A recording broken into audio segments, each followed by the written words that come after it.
सदाकत मेरी जान है, सदाकत मेरी जान है, अल्लाह मेरा निगहबान है, हज बानवनियो अल्लाह मेरा निगहबान है, इंसानियत मेरी शान है। वजब आपदार अल्हम्दुलिल्लाह हम आपको स्टेट होते हैं, हमने इसी बड़ी खुशी की कसम जब आप जैसे लोग आते हैं खुशी होती है, इसलिए खुशी होती है तारीफों के लिए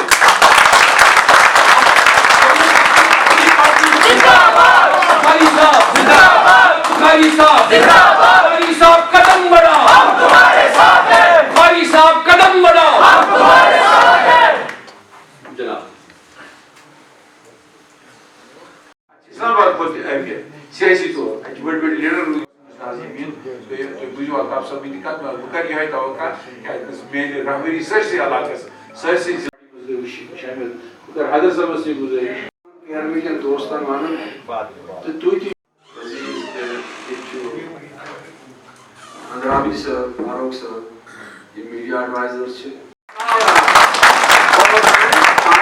साहब को कश्मीरियों के जज्बात पर को कुचल कर वो क्या चाहती हैं, कब्रिस्तान चाहती है, हमारे लोगों को क्या देना चाहती है, वो कौन सी सियासत कर रही है, किसके एमा पे कर रही है। ये 1947 नहीं है, ये 1953 नहीं है, ये न 1959 है, आज 2021 है। हम सब ने खुली आंखों से वो कुछ देखा है जो 5 अगस्त 2019 को हुआ, वो नंगा नाच जहां हमारी बहनों माओं और नौजवानों के कपड़े उतारे गए, जिस दिन हमारी स्टेटहुड खत्म की गई, वो इस पार्टी की बदौलत हुआ जिन्होंने यहाँ उस सरकार को लाया जिनके एजेंडा पे 72 साल था कि हम 370 और 35 से हटाएंगे।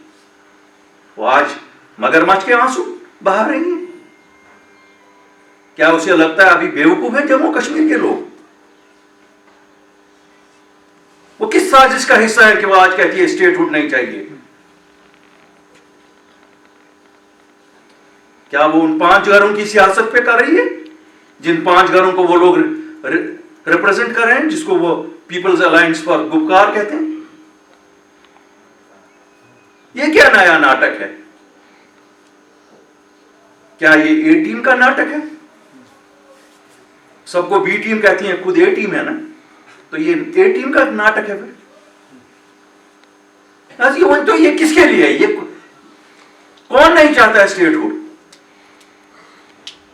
उस पार्टी की सरबराह के बिना सब क्या वो हमको उजड़ा हुई इस चमन को ही देखना चाहती है? शर्म तो कर लो, आप लोगों ने सब उजाड़ दिया हम लोगों का।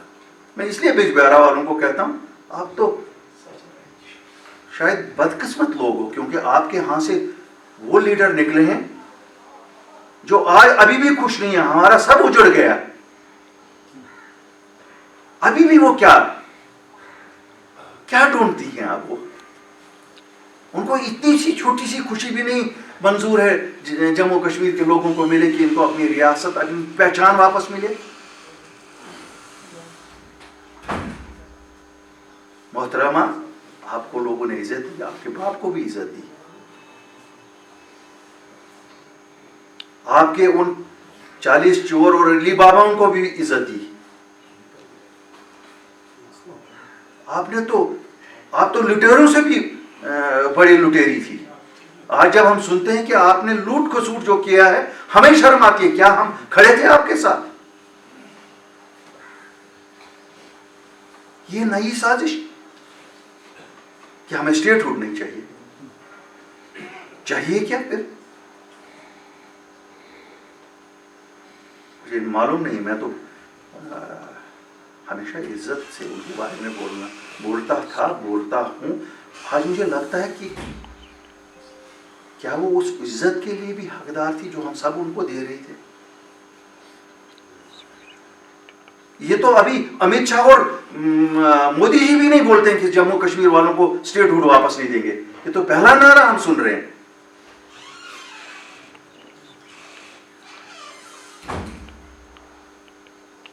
खुदा के लिए बिजबेड़ा वालों, हम सब पे रहम करो। उन लोगों से पूछो आखिर वो चाहती क्या हैं। वो कौन सा 370 ढूंढ रही है स्टेटहुड के बिना। वो 370 गुपकार वाला तो नहीं ढूंढ रही है जिसमें वो रहती है।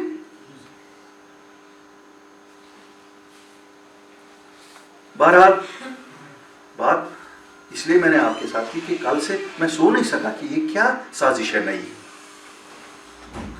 और मेरे भाई परवेज, आपके कुपवारा से आवाज आती है। देखो देती भी आवाज कहां से है, आवाज देती है कुपवारा से।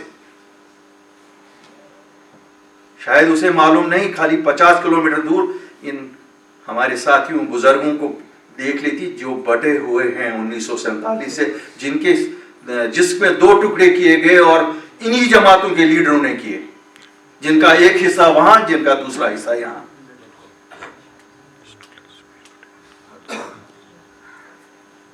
हमें होशियार तो इन साजिशी अनासरों से रहना पड़ेगा। मुझे पता नहीं हमारा सच इनके झूठ के मुकाबले में कहां खड़ा रहेगा, लेकिन मुझे एक चीज जरूर मालूम है कि ये नंगे बहुत जल्दी हो जाएंगे इंशाअल्लाह। ये मगरमच्छ के आंसू जो बहा रही हैं, आज नया नारा है, क्यों इनको लगा अब स्टेटहुड आने वाली है, इसको कैसे रोका जाए। अब इनकी पूरी कुव्वत इसमें है कि स्टेटहुड ना आए। पहले कुव्वत ही क्या रही वहां।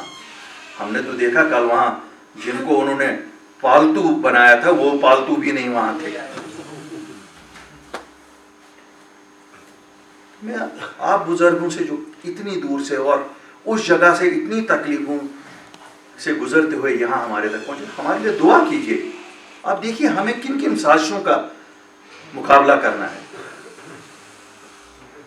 ये चाहती हैं कि हमारी नौकरियां जो जम्मू कश्मीर के बच्चों के लिए हमें बड़ी मुश्किल से वापस लाई, क्योंकि एक ऑर्डर निकला था कि क्लास 4 ही खाली जम्मू कश्मीर के बच्चों के लिए रहेंगी। हम गए, अपनी पार्टी वाले गए, मैं वहीं था, कोविड लगा हुआ था, लेकिन हमने 24 घंटे में ऑर्डर तब्दील करा के सब नौकरियां रिजर्व करवाई।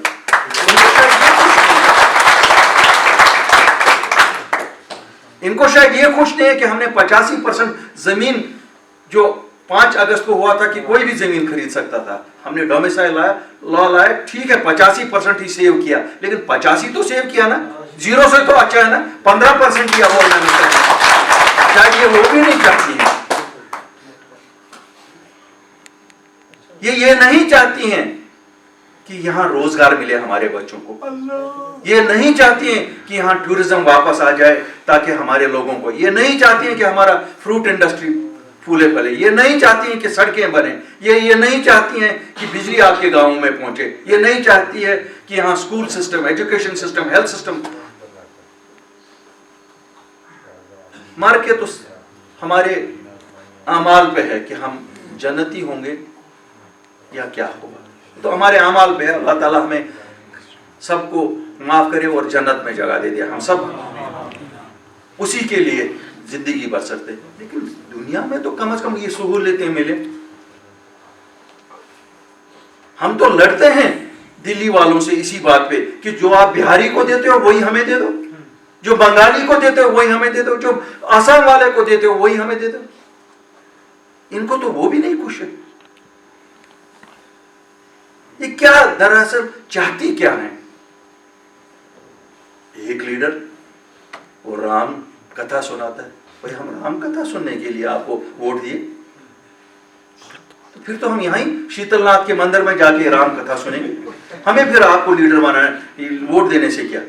हमने वोट दिए। मैं आपको कहता हूं, मैंने अल्ताफ बुखारी ने श्रीनगर में मैंने अपनी कॉन्स्टिट्यूंसी को अपील की, राम कथा सुनाने के लिए की। क्या आपको एमपी बनाया गया है इसलिए कि आप वहां जाकर हमें ये कथा, हमें भाई मसला हमारा है, आप गए, आपने साजिश की, उनके साथ हटवाया। 27 जुलाई 2019 को आप गए, आपका बेटा आपके साथ था, आपके वो चुने मुने एमपी जो थे उनको साथ आप ले गए। आपने क्या किया? आपने वहां से आके हमें तो आज तक नहीं बोला।